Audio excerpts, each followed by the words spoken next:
ciclo de proteínas. Si bien este capítulo del libro no se llama proteínas, se llama aminoácidos, pero ya sabemos que son las unidades funcionales y estructurales de las proteínas. Muy bien.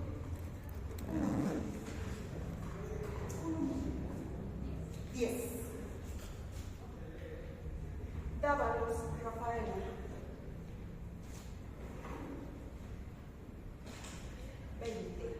Lázaro, Saraí. ¿Cuáles son los grupos funcionales que están presentes en estas moléculas?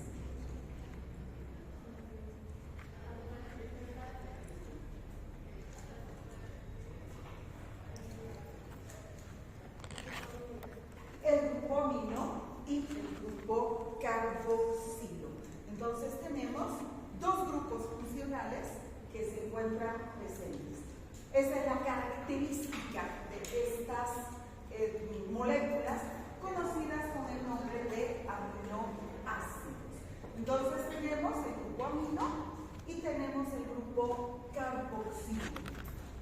¿Qué característica tienen ambos? Que siempre se van a unir al mismo átomo de carbono. Siempre. Entonces, este átomo de carbono recibe el nombre de carbono alfa. Y tanto el amino como el carboxilo se unen al mismo átomo de carbono. ¿Qué más se une a este átomo de carbono? Porque tiene 4 manitos. Un hidrógeno siempre y una cadena lateral. Entonces, eso es lo que nosotros vamos a nominar como aminoácido. Aquí también tenemos lo mismo. Entonces, tenemos un grupo amino. ¿Cómo se clasifica? Antes de hablar de la clasificación, bueno, esta clasificación es de acuerdo a su cadena lateral. Entonces, aquí podemos ver que la cadena lateral está remarcada con cuadrados rosados. ¿Por qué? Porque el resto es exactamente igual en todos ellos. Aquí tenemos como 2, 4, 6, 8, 10, 12, 14 aminoácidos. Todos son diferentes, pero lo que no varía en ninguno de ellos es carbono central alfa, amino, carboxilo, hidrógeno. Carbono central alfa, amino, carboxilo, hidrógeno. Amino, carboxilo, hidrógeno. Amino, carboxilo, hidrógeno. Entonces, esta es la característica en estos aminoácidos.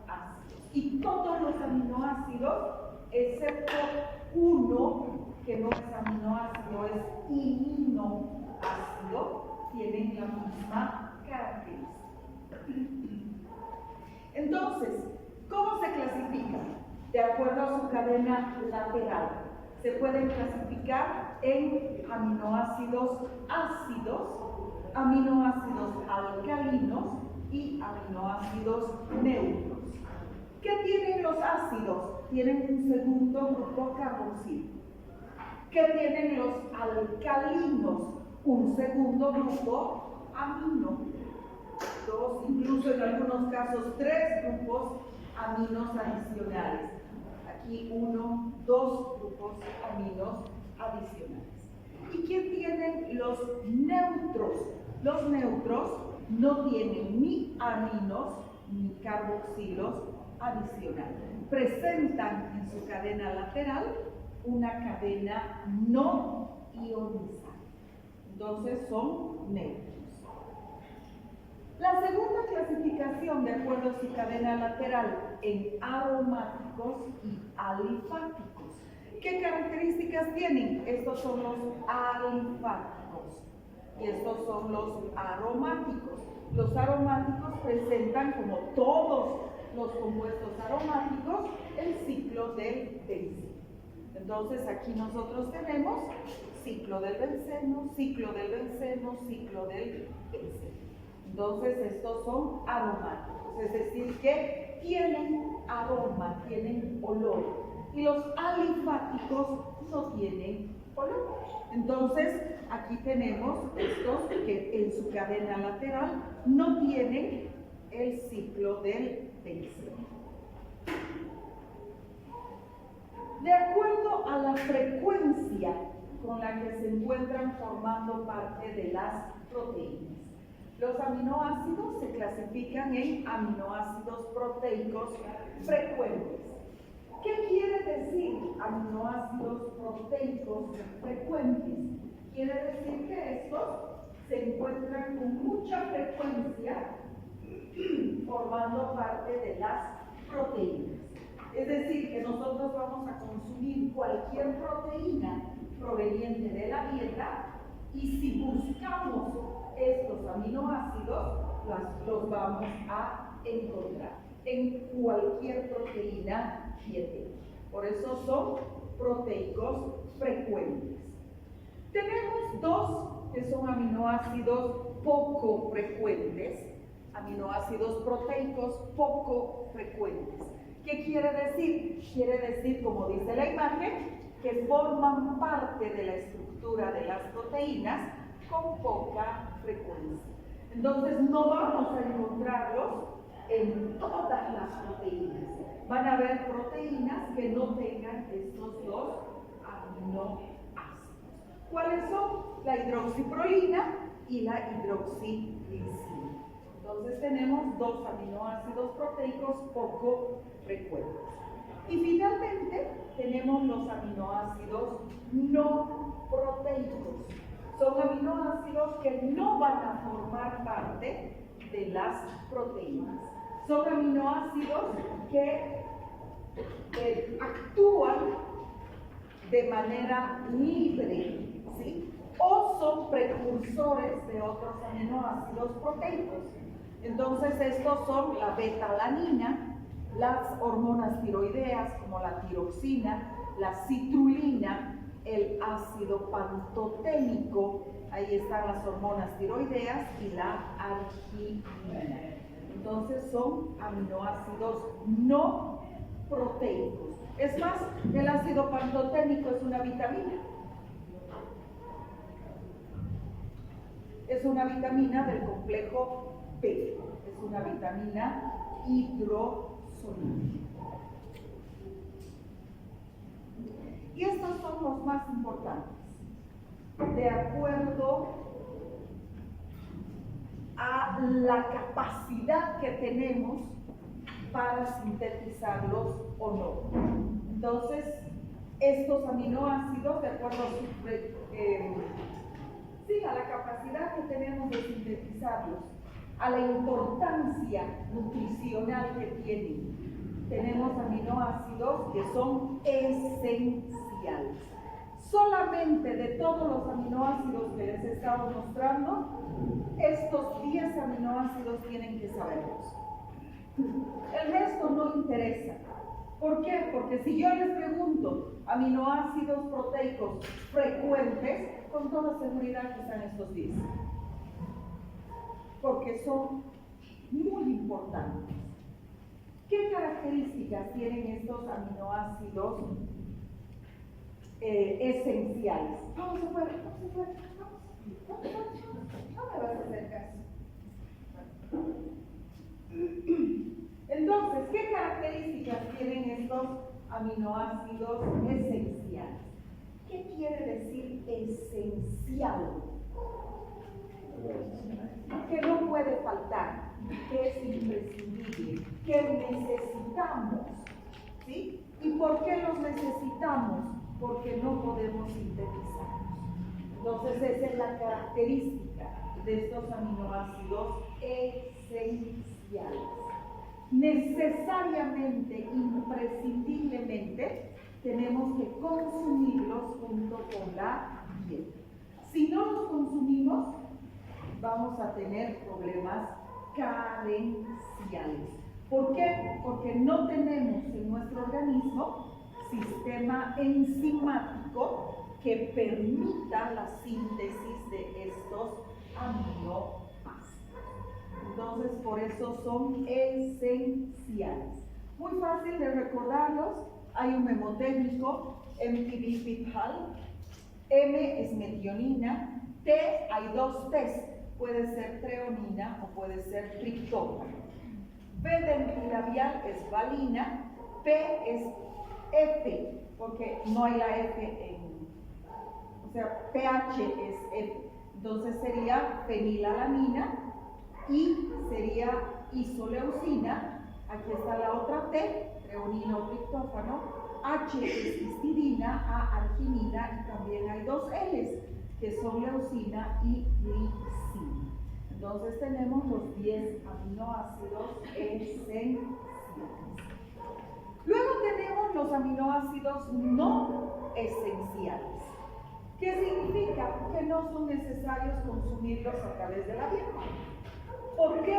Porque tenemos la maquinaria enzimática para sintetizar estos aminoácidos dentro de nuestro organismo. Pero, siempre hay un pero, los sintetizamos a partir de estos. Eso significa que si no consumimos esenciales, tampoco vamos a tener no esenciales. Y los intermedios, aminoácidos semi-esenciales, como diría Nietzsche, ¿qué significa? Que una parte la sintetizamos, pero otra parte tenemos que consumirla a través de la dieta. ¿Está comprendido? Muy bien. Péptidos. ¿Qué son los péptidos? Los péptidos son estructuras más grandes, derivados de los aminoácidos, y que se forman por unión de los aminoácidos. Podemos tener dipéptidos, podemos tener tripéptidos, tetrapéptidos, pentapéptidos, hexa, hepta, octa, nona, hasta decapéptidos, es decir, hasta 10 aminoácidos que nos van a formar estos péptidos.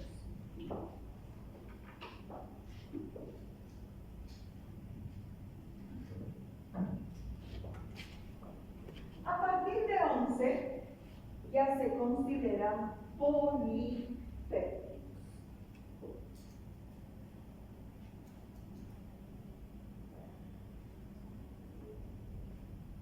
Hasta cientos de aminoácidos. Entonces lo que vamos a tener van a ser cadenas peptídicas hasta 10 y a partir de 11 cadenas polipeptídicas. ¿Cómo se forman estos péptidos o estos polipéptidos? Por unión. Unión de un aminoácido con otro aminoácido. Entonces, tenemos ya como característica que al mismo carbono se une el amino, se une el carboxilo. Al mismo carbono, el amino y el carboxilo. Entonces, ¿quiénes intervienen? El carboxilo del primero, que va a ceder un oxidrilo, el amino del segundo, que va a ceder un hidrógeno, se libera una molécula de agua y se forma lo que se conoce como enlace peptídico. Este enlace peptídico es un enlace fuerte.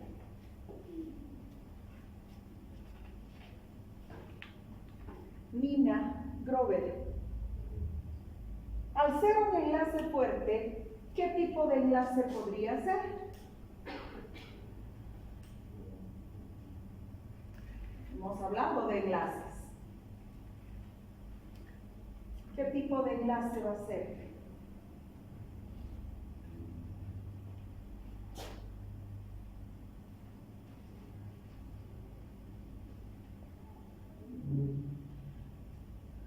Ríos, Lucía, ¿qué tipo de enlace va a ser?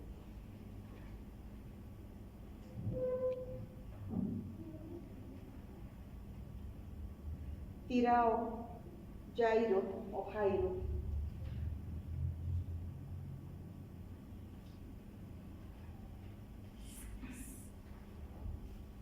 Bermúdez, Yesenia.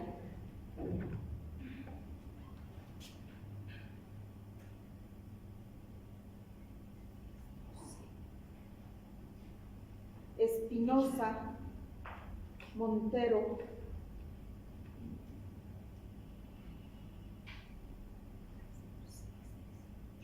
Javier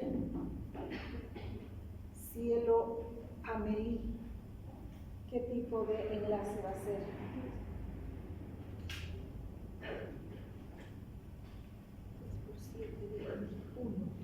Llanos Esmeralda.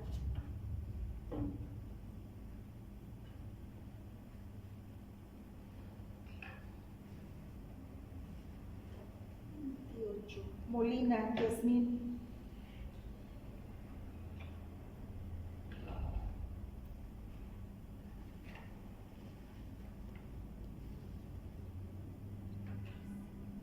Pérez Carolay.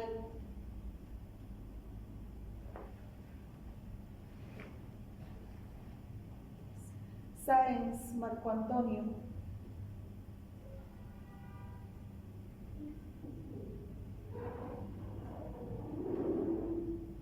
Totola Juan Cristian. Covalente. Vamos a tener un enlace covalente. ¿Por qué no iónico? ¿Quién me puede decir? Porque es entre metales y no metales. ¿Sí? ¿Cómo te dirás? ¿Perdón? Rojas Gutiérrez Max Diego. Entonces vamos a tener un enlace covalente. ¿Alguien me puede decir si va a ser iónico o no iónico? Iónico. Miranda. Muy bien.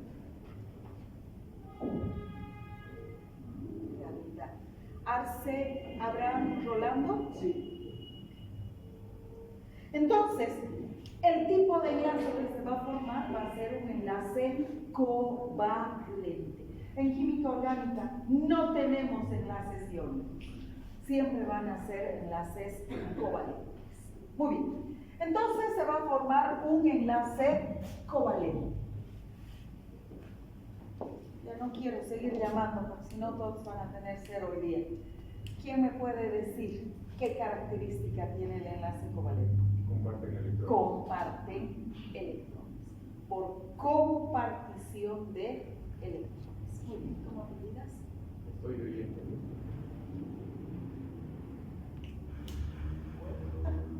Entonces lo que van a hacer es compartir electrones. En ningún grupo conmigo. Bueno. Entonces esa es la característica. Ahora, a este dipéptido se va a unir o se puede unir un tercer aminoácido con las mismas características. Enlace covalente. Y otra cosa importante, si ustedes se fijan, siempre vamos a tener aquí un amino y siempre vamos a tener al otro extremo un carboxilo. Y este carboxilo va a ceder el oxidrilo, se une al amino que cede el hidrógeno, se libera la molécula de agua y se forma el enlace covalente, enlace peptídico. Y ahora tengo un tripéptido. Y puedo adicionar un cuarto, un quinto, un 98, un 114, un 115 y así la cadena va a ir creciendo. Ahora, siempre vamos a tener una cadena, siempre. Esta cadena, a través de enlaces peptídicos, jamás se va a ramificar. No se puede ramificar. No puede aparecer aquí un enlace peptídico y aparecer otro aminoácido. Siempre va a ser así, uno al lado del otro. Va a ir creciendo como una vigorita. Así, directamente. Va a ir creciendo. Esta secuencia de los aminoácidos está genéticamente predeterminada. Me voy a inventar una secuencia. La alanina se va a unir a la valina al triptófano a la metionina a la arginina. Está genéticamente predeterminado. Siempre todas las proteínas del mismo grupo van a tener esa secuencia. ¿Por qué? Porque si se altera un aminoácido y es reemplazado por otro, entonces podemos desencadenar enfermedades importantes, como por ejemplo una sustitución de casi 500 aminoácidos que tiene la hemoglobina, se cambia uno solo y vamos a tener la anemia de las células falciformes por sustitución de un aminoácido por otro, de casi 500 aminoácidos que tiene la hemoglobina. ¿Y qué vamos a tener? Eritrocitos con forma de hoz, células falciformes o drepanocitos. ¿Está comprendido? Entonces, tiene siempre que mantener el mismo molde, el mismo orden, la misma secuencia. Muy bien. Vamos a continuar y vamos a ver ahora algunos algunos péptidos fisiológicamente activos. ¿Y cuáles son estos péptidos fisiológicamente activos? Vamos a comenzar con la bradicinina y la calidina. Los dos péptidos son péptidos que se encuentran dentro de un grupo que se llaman genéricamente cininas. Ambos, tanto la bradicinina como la calidina, tienen actividad fisiológica natural y ambos tienen básicamente la misma estructura, se diferencian en un aminoácido. La bradicinina tiene 9 aminoácidos, es un nonapéptido, y la calidina tiene 10. Los 9 de la bradicinina están en la misma secuencia que en la calidina, y la calidina tiene uno adicional, que es la lisina. Entonces, la bradicinina es un nonapéptido y difiere con la calidina porque la calidina tiene un aminoácido 10, que es la lisina. Por lo tanto, son fisiológica y farmacológicamente idénticos. Como vamos a ver, las moléculas que se sintetizan en nuestro organismo, la mayor parte de ellas, se sintetizan de forma inactiva. Y ya vamos a ir recordando una terminación. Cualquier terminación ógeno, todo lo que termine en ógeno, es inactivo. Así tenemos el fibrinógeno. ¿Cuál es la molécula activa? La fibrina, es el fibrinógeno. Tenemos el tripsinógeno. La molécula activa es la tripsina. Y en este caso es el bradicinógeno. Entonces, este bradicinógeno es la forma inactiva de la bradicinina. ¿Cómo se libera la bradicinina? Por cortar un segmento de la cadena polipeptídica para que tenga 9 aminoácidos. Y esa es la forma de activarse esta proteína, esta cadena peptídica. ¿Quién se encarga de cortar y activar al bradicinógeno? La enzima calicreína. Entonces, esta es la enzima que me activa al bradicinógeno. Una vez que el bradicinógeno se activa y la bradicinina cumple su función, tiene que ser eliminada. porque no puede estar cumpliendo su función de por vida. Hay ciertos momentos en los que se va a necesitar bradicinina.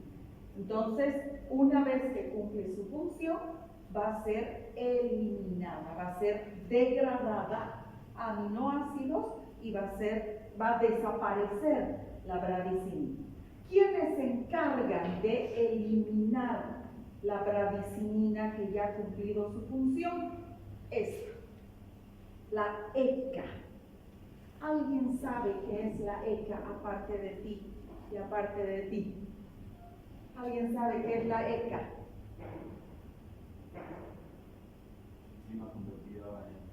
Es la enzima convertidora de angiotensina. Y esta enzima la vamos a estudiar el lunes. ¿Por qué? Porque vamos a ver justamente el sistema renina-angiotensina-aldosterona. ¿Y alguien sabe para qué sirve ese sistema? Para regular la presión. Para regular la presión. ¿Qué es lo que produce? Hipertensión. ¿Sí? ¿Ya te anotaron aquí? Doctora, sí, ya te anotaron. Sí. Entonces, lo que hace es elevar, es un hipertensor. Aumenta la presión arterial. Entonces, fíjense, es la misma enzima que me va a degradar a la bradicinina. ¿Quién más? Estas otras enzimas que son genéricas, tenemos a las aminopeptidasas y tenemos a las carboxipeptidasas. Son genéricas. ¿Por qué? Porque me degradan cualquier péptido o cualquier proteína. ¿Por qué se llaman amino? Hay un error, amini dice. Aminopeptidasas. ¿Y por qué se llaman carboxipeptidasas? Porque les he dicho que siempre vamos a tener el primer aminoácido con el grupo amino libre y el último con el grupo carboxilo libre. Entonces, ¿qué hacen las aminopeptidasas? Cortan y liberan los aminoácidos a partir de este extremo, amino. ¿Y qué hacen las carboxipeptidasas? Comienzan a liberar los aminoácidos a partir de este otro extremo. Entonces, las aminopeptidasas me van a liberar si estamos hablando de 9 aminoácidos en la bradicinina, me va a liberar al aminoácido 1 y la carboxipeptidasa al aminoácido 9. Luego va a actuar otra vez la aminopeptidasa, me va a liberar al 2 y la carboxipeptidasa me va a eliminar al 8. Entonces, siempre en esos extremos. ¿Está comprendido? Muy bien. ¿Qué función tiene? La bradicinina y la calibina tienen funciones bien importantes. Primero, potente vasodilatador. Potente vasodilatador. Ahí está, porque la destruye la ECA. Cuando se activa la ECA, ¿qué es lo que va a hacer el sistema renina-angiotensina-aldosterona? Vasoconstricción. Pero si hay bradicinina que me produce vasodilatación, entonces estamos yendo en contrarruta.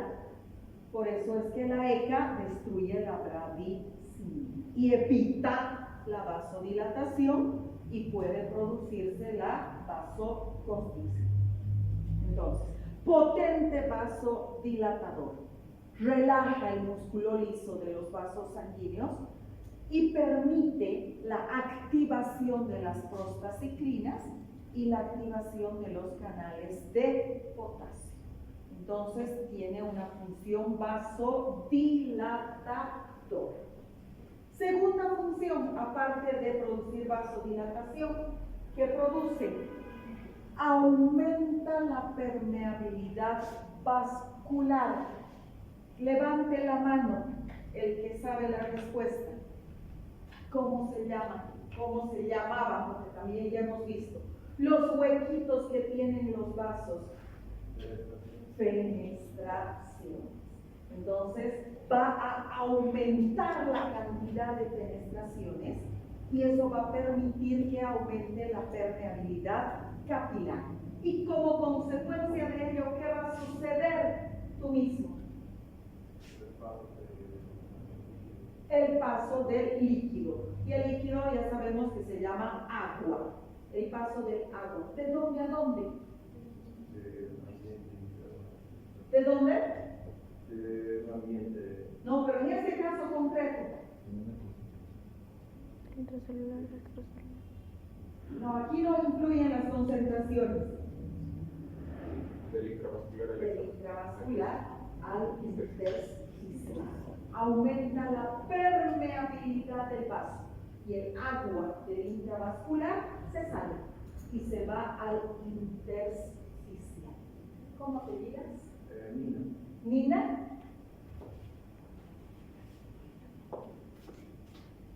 Nina.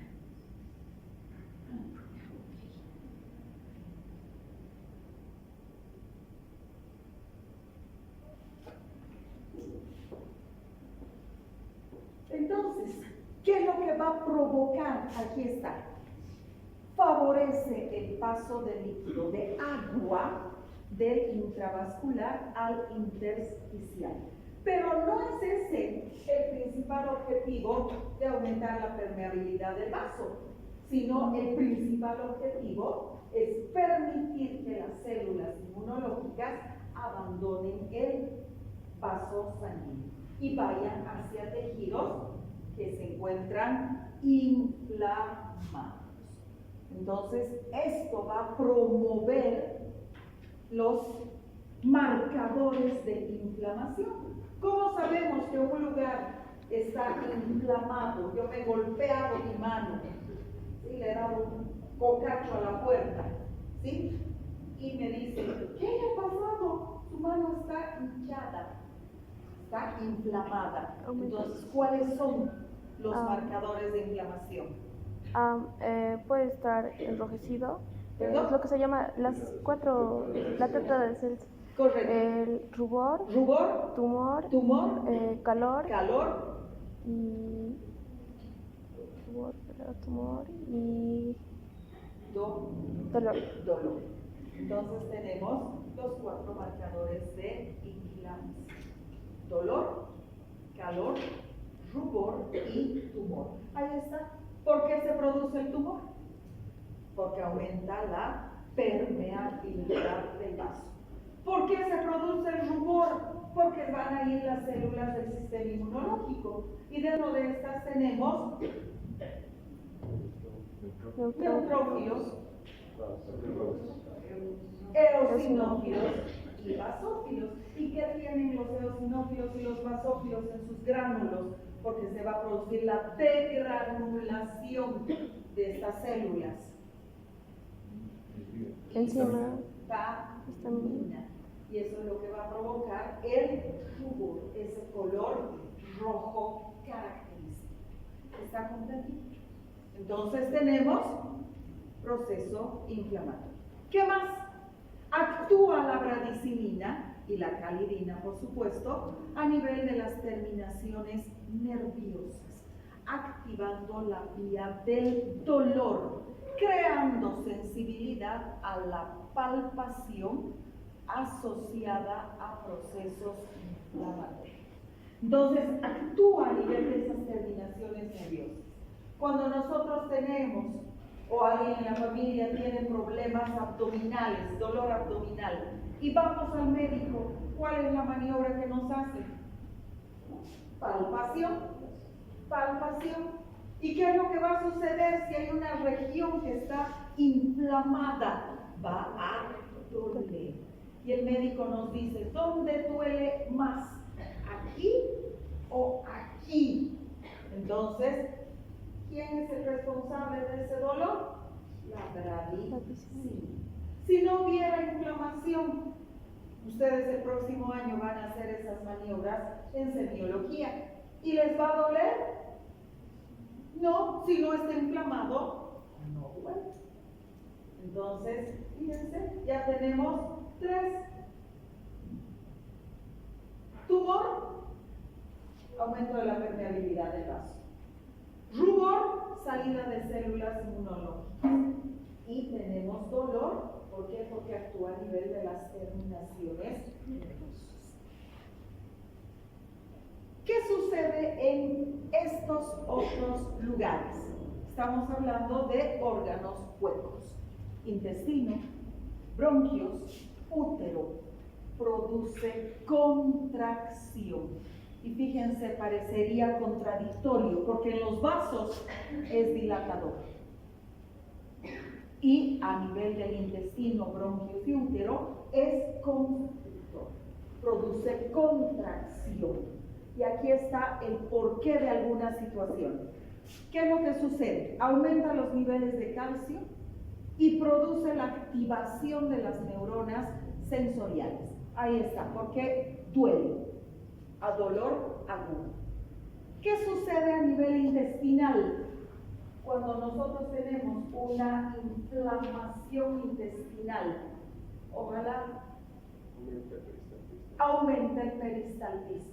Y ojalá solo el aumento del peristaltismo produjera que tengamos, qué sé yo, diarrea. El problema es que la diarrea está acompañada de ¿qué? Dolor. Obviamente va a haber pérdida de líquido, electrolitos, todo lo que ustedes quieran, pero está acompañada de dolor. ¿Por qué? Porque actúa la bradísima. ¿Qué sucede a nivel de los bronquios? Vamos a tener, o el paciente va a tener un broncoespasmo, lo que va a provocar dificultad respiratoria. Típico en pacientes que tienen asma. Y a nivel del útero, ayuda a qué? Al parto. No es la más importante porque obviamente esto es hormonal el parto, ¿sí? La oxitocina, pero ayuda también en el proceso del parto. ¿Y dónde va a tener? Es la responsable de qué la bradicimina, de los dolores menstruales. Esos espasmos uterinos, cuando estamos con el periodo menstrual, es responsable de la bradicimina. Y por último, ¿recuerdan a este? ¿Qué era? Enzima convertidora de angiotensina. ¿Dónde actúa? En el sistema renina-angiotensina-aldosterona. ¿Y qué producía este sistema? Hipertensión. ¿Qué pasa si mi paciente es hipertenso? Vamos a darle una medicación para que baje la presión. Y una de las medicaciones es justamente los inhibidores de la ECA, inhibidores de la enzima convertidora de angiotensina. Pero ¿qué pasa si yo inhibo la acción de la ECA? No solamente la presión va a bajar, no va a haber quien me degrade la bradicimina. ¿Y qué es lo que me va a provocar? Tos. No en todos los pacientes. Hay pacientes que son muy sensibles al aumento de bradicimina. ¿Y qué es lo que va a suceder? Estos pacientes van a, después de una semana, 10 días de consumir los inhibidores de la ECA, van a comenzar con tos. Y es tos seca, tos improductiva. ¿Por qué? Porque no hay piernas. ¿Por qué se está provocando la tos? Por el broncoespasmo. Entonces estos pacientes van a comenzar con tos. ¿Qué hacemos? Le quitamos los inhibidores de la ECA. Y si la tos desaparece, ese es el problema. Ese es el efecto secundario de la bradicimina cuando el paciente tiene hipertensión.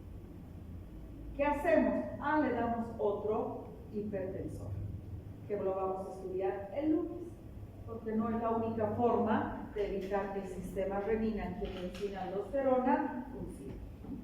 Y para terminar por hoy, otro péptido importante, es el glutatión.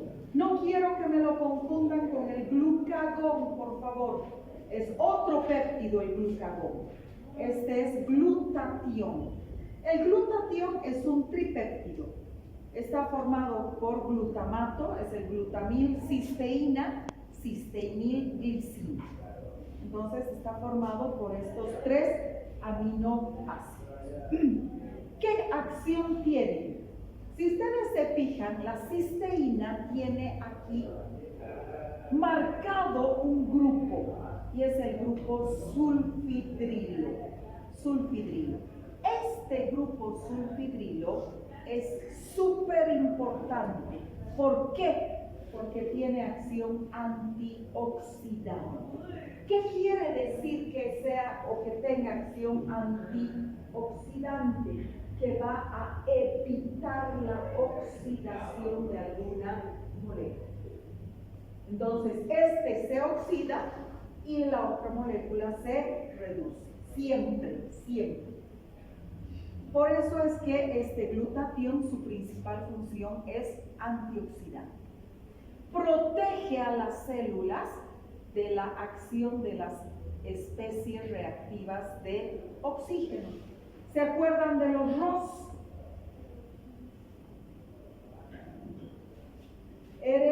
ROS, especie de oxígeno reactivo. Son radicales libres que provienen del oxígeno. Tenemos el oxígeno singlete, tenemos el superóxido, tenemos el oxidrilo y tenemos el peróxido de hidrógeno. Y el peróxido de hidrógeno se sintetiza fisiológicamente en nuestro organismo. ¿Dónde va a tener mayor acción el glutatión? En dos lugares. Uno, en la membrana de todas las células. Hay glutatión en la membrana celular. ¿Por qué? Porque tenemos bicapa lipídica. Y este peróxido de hidrógeno va a tratar de oxidar los lípidos de la bicapa lipídica. Y si se oxidan los lípidos, el organismo entra en estrés oxidativo, que lo vamos a estudiar más tarde, después, ¿sí? Entra en estrés oxidativo y se va a ir perdiendo la estructura de la membrana celular. Y van a empezar a aparecer huecos en la membrana celular, hasta que el hueco se hace grande y la célula muere. Entonces, 1. Evita el estrés oxidativo, la oxidación de los lípidos de membrana.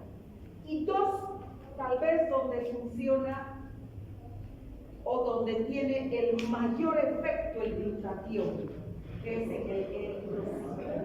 El metabolismo del eritrocito me va a provocar la liberación de peróxido de hidrógeno.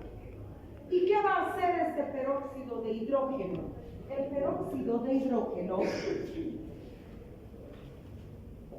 tiene esta fórmula, H2O2. Y cuando el peróxido de hidrógeno se reduce, me libera agua. Y el agua es inofensiva. Entonces, al peróxido de hidrógeno no le gusta quedarse como peróxido de hidrógeno. Tiene que reducirse. Y alguien tiene que oxidarse. ¿Y quién se va a oxidar por acción del peróxido de hidrógeno? Le fascina al peróxido de hidrógeno oxidar al hierro y convertirlo en hierro 3. Pero aquí tenemos un grave problema si pasa esto. Estamos dentro del eritrocito. Y si el hierro se oxida, ¿qué sucede con la hemoglobina? Porque el hierro está en la hemoglobina. Es incapaz de transportar oxígeno. Entonces, alguien tiene, como me han dicho en un grupo y me encantó, tiene que sacrificarse por el hierro. ¿Y quién se va a sacrificar? El glutatión. Y para evitar que el hierro se oxide, el que se va a oxidar es el glutatión. Es del glutatión. Entonces, por eso es que es tan importante el glutatión. Evita la oxidación del hierro 2 a hierro 3. ¿Está comprendido? Muy bien. Es un componente de la membrana. Evita la peroxidación de los líquidos de la membrana. Y también al estar en la membrana de las células, forma parte de los transportadores de aminoácidos hacia el interior de las células. Entonces, en la membrana celular tiene dos funciones.